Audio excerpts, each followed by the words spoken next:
What is this new BRICS currency and what does it mean for you? We call it new. In 2015, Brazil, Russia, India, China and South Africa, otherwise known as the BRICS economic bloc, announced a contingency fund. At the time, this was $100 million worth of foreign currency reserves held in a pool. This pool is known as the Contingency Reserves Arrangement. It's a store of foreign currency any of the BRICS countries can dip into if they need to. Having this emergency store supports their balance of payments, covering debts for short-term crises, and keeping funds in a stable foreign currency can protect against fluctuations of your own currency in your own country. But what does this mean for you? Well, if you're a BRICS national, having a foreign currency reserve was for you to help stabilize your economy, to encourage trade, tourism, and reduce unemployment. When the Brazilian real declined in early 2015, a home worth $200,000 would have gone down to $166,000. This contingency fund didn't help much since then, as the Brazilian real has dropped a further 50% against the dollar. All things being equal then, that house is now worth $88,000. The dollar's rise in 2022 stretched the budget of many emerging economies. Rate rises and sanctions against Russia accelerated the development of an independent financial system. In June 2021, Putin said that the BRICS nations were working on developing a new reserve currency based on a basket of currencies for its member countries. Russia's is a gesture of obedience to China. And as I outlined above, this was news in 2015. And a reserve currency is very different to a reserve asset. This requires an equal to the IMF, the UN, and the World Bank. Brazil's Lula da Silva also supports a common currency, but neither Lula nor Putin have the opportunity to develop a reserve asset. Only China offered this possibility, and only if they can expand eastward. The problem is that BRICS is not a real economic zone. Sure, China, very large, India too, but are we to believe that in between bludgeoning each other like the Pangang Lake, they are now geopolitical best buddies? While Russia, Brazil and South Africa are declining commodity-based export economies orientated towards the 19th century. None are as important to each other as the rest of the world is to each. None of their economies or political systems are complementary. It's a terrible idea for a currency zone. Real GDP per capita between 2008 and 2021 rose 138% in China, 85% in India, 13% in Russia, and 4% in Brazil. South Africa saw a 5% decline in GDP. Like I say, terrible idea. That's not even the worst of it. 2001, China accounted for 50% of the GDP from the entire bloc.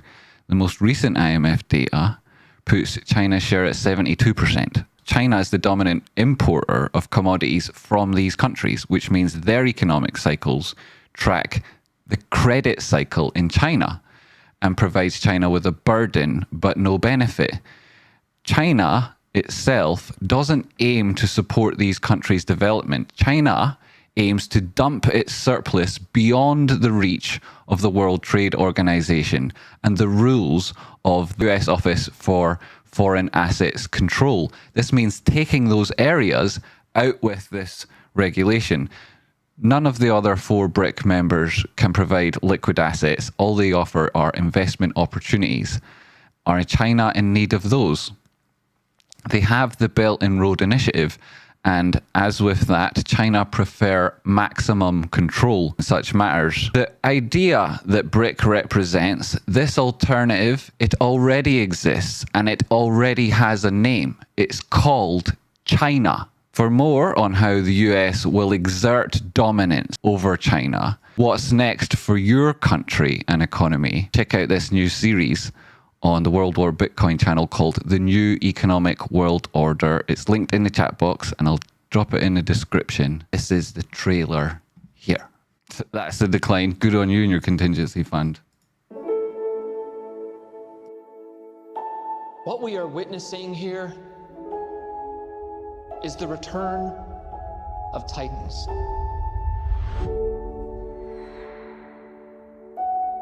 How many of these things are there? 17 and counting. That's messed up.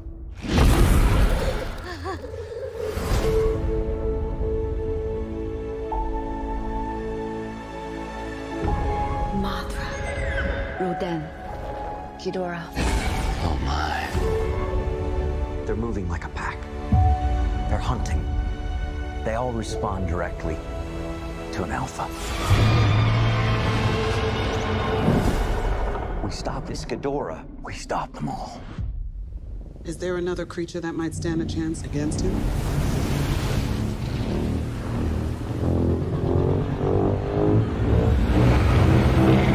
My God. Zilla.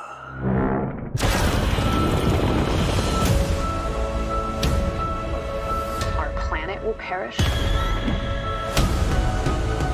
and so will we. Unless we set Godzilla free.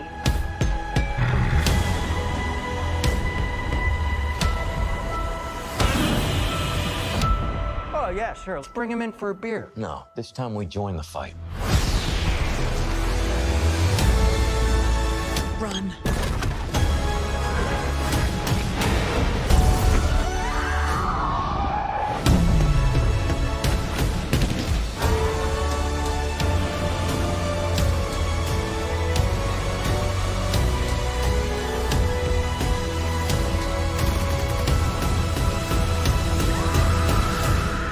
This is Godzilla's world. We just live in it. Damn right.